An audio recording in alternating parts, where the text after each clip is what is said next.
অনন্ত শংকৰ হৰি ভকতৰ জানা যে নকল্পতৰু তাহান্ত বিনাই নাই নাই নাই আমাৰ পৰম গুৰু ৰাম আমাৰ পৰম গুৰু কৃষ্ণ তোমাৰ সেই অবিদায়ে আমাক সমূলি হৰি নাজানো তোমাৰ ততক তোমাৰ চৰণে হৰি শৰণ পকিয়াৰ কৰিলো তোমাৰ নাম হে হৰি তোমাৰ মায়াই আমাক মুগ্ধ কৰি খোৱাত তুমিনো কি তাৰ তত্ত্ব নাজানো মাত্ৰ তোমাৰ চৰণত শৰণ লৈ তোমাৰ নামকে সত্য মানিলোঁ অৰ্থাৎ ঈশ্বৰৰ মায়াই মনক মোহি খোৱাক তেওঁৰ তত্ত্ব একো বুজিব নোৱাৰিলোঁ তেওঁৰ চৰণত শৰণ লৈ নামকে বিশ্বাস কৰিব পাৰিলেই সদ্গতি হয় ইয়ে ৰাম হে কৃষ্ণ তুমি মাত্ৰ চৈতন্য স্বৰূপে নিত্য সত্য শুদ্ধ জ্ঞান সন্দিক আৰু যতকে ঐটো তোমাৰ বিনোদ ৰূপ চৰাচৰ মায়াই কল্পিত ৰাম ৰাম ৰাম এই জগতত যিমান বস্তু আছে সকলো অস্থায়ী কেৱল মাত্ৰ তুমিয়েই স্থায়ী আত্মাৰূপী জগতক চেতন দিওঁতা তুমিয়েই সত্য তুমিয়েই পবিত্ৰ তুমিয়েই জ্ঞান তুমিয়েই অখণ্ডীয় ইয়াৰ বাহিৰে মায়াৰে আৱৰি থকা জগতত সকলো তোমাৰ লীলা ইয়ে ৰাম তজু গুণ নাম হৰি কেৱলে নিগুণ মাত্ৰ আউৰ সমস্তে গুণ ময় হে ৰাম এতেকেহে জানিয়া হৰি তোমাৰ মায়াই মাত্ৰ কৰিলো সাৰ কৃপাময় হে হৰি সত ৰজ তম তিনি গুণ তুমি অতীত অৰ্থাৎ যি হৰিৰ পৰা তিনি গুণৰ সৃষ্টি হৈছে তেওঁই নিগুণ কৃষ্ণ তেওঁ নাম নিগুণ তাৰ বাজে সকলো গুণময় গুণত পুজিলে সংসাৰ হাত সাৰিব নোৱাৰি সুখ দুখ আদি ভোগত স্বৰ্গৰ নৰক বুলি ঘূৰি ফুৰে ইয়াকে জানিব পাৰি নিগুণ ঈশ্বৰৰ নিগুণ নামকে সাৰ কৰি ল'লোঁ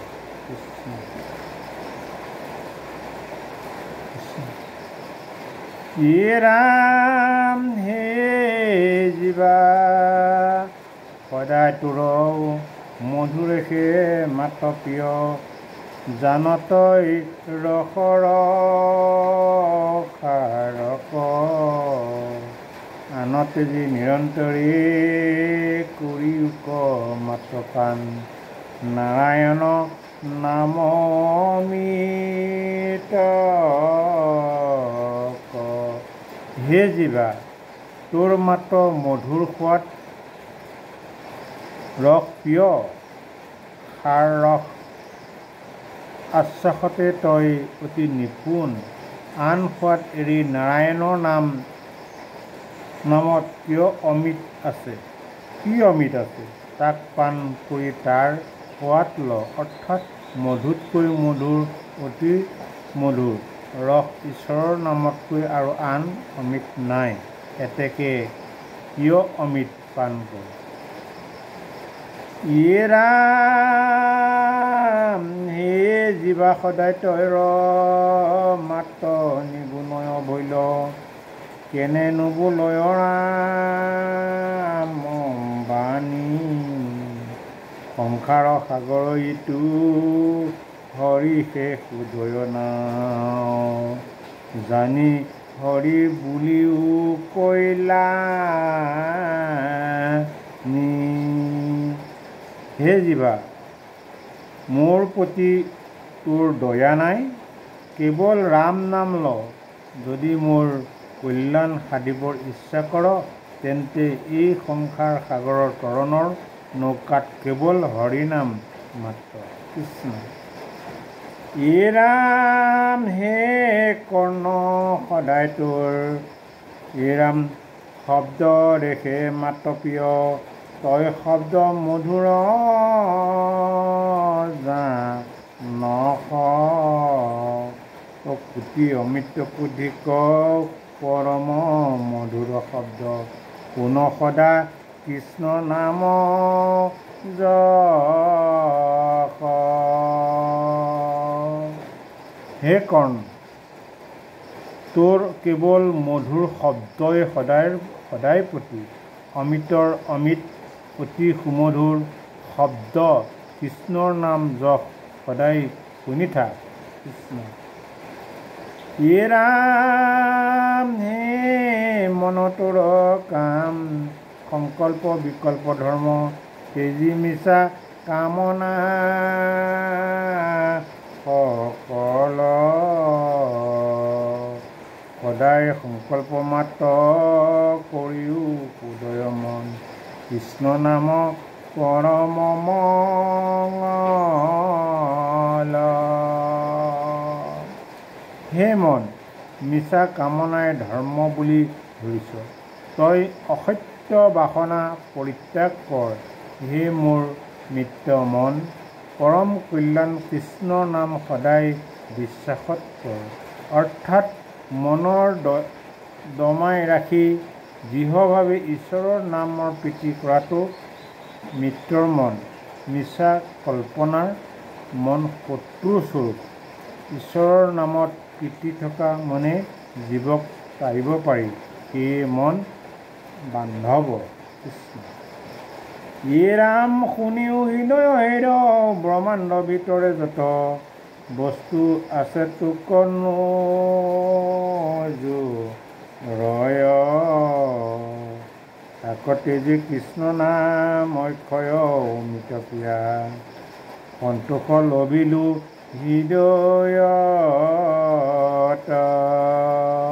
হে মোৰ অন্তৰকৰণ, এই বিশ্বব্ৰহ্মাণ্ডত যিমান দ্ৰব্য আছে সকলো পালেও মোৰ তৃষ্ণা দূৰ নহয়।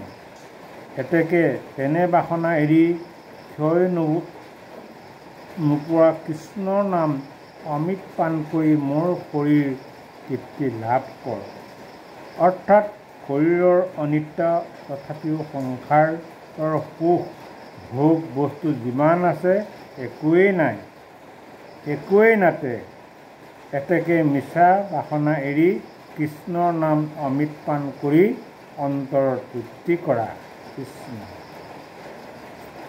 ইয়ে ৰাম শুনিও বুদ্ধি তোৰ, কেৱলে নিশ্চয় ধৰ্ম তেজি সবে বিনাশী বিষয়, সদায় শুদ্ধ সুমঙ্গল অক্ষয় কৃষ্ণৰ নাম, তাকে মাত্ৰ কৰিলো নিশ্চয়। হে বুদ্ধি, তই ইয়াকে স্থিৰ কৰ, পৰম পবিত্ৰ কল্যাণকাৰী যি ঈশ্বৰৰ নাম মহিমা অনন্তই অন্ত নাপায়, তাকে ধৰ্ম বুলি কয়। ধৰ্ম বুলি ধৰ। অনিষ্টকাৰী বিষয় বাসনা তিলকাকে নাশ হ'ব পাৰে। তেন্তে আশা পৰিত্যাগ কৰ। অৰ্থাৎ অন্তঃকৰণৰ ভাগ দুটা, মন আৰু বুদ্ধি। সংকীয়তা বুজিও মন আৰু নিশ্চয়তাত্মক বৃত্তিয়েই হ'ল বুদ্ধি। মন নানা বিষয়ত আশংকা জন্মায়, কিন্তু বুদ্ধিয়ে বিশ্বাস স্থিৰ কৰি দিয়ে। সেইহেতু বুদ্ধিক কোৱা হৈছে হৰিনামৰ ধৰ্ম বুলি দৃঢ়তাৰে ধৰি অসাৰ বিষয়ক বাসনাৰ দূৰ কৰা। ৰাম শুন হেৰ অহংকাৰ, নিশ্চয়ে আপোনাৰ মাৰ। মিছা অহংকাৰক জিয়া, পৰম ঈশ্বৰ কৃষ্ণ হুইকো তাহান দাস।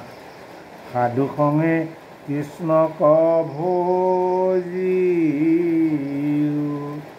হেৰৌ অহংকাৰ, তই শুন, তই নিজৰ দোষ নিজেই চিন্তা নকৰি তোৰ বৃথা গৰ্ব পৰিত্যাগ কৰি দাস্যভাৱে সাধুসং লৈ ভগৱন্তৰ চৰণত ভজ। অৰ্থাৎ